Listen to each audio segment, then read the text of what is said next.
আজ আবার চলে এসেছি নতুন একটি ভিডিও নিয়ে। দেখতেই পাচ্ছেন থাম্বনেল দেখে যে কি বলতে চাইছি। এই যে লক্ষ্মী জবা দেখছেন, লক্ষ্মী জবা, জবাটা কি সুন্দর হয়েছে দেখুন।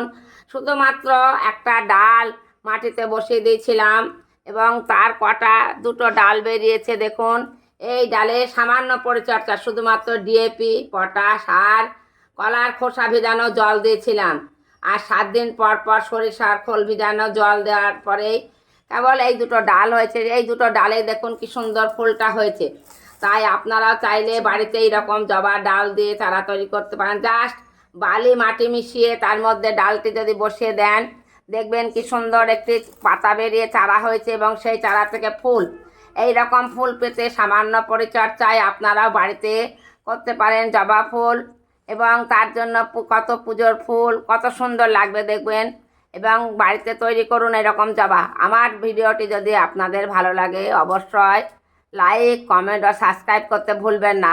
আজ আসছি, আবার দেখা হবে পরের ভিডিওয়।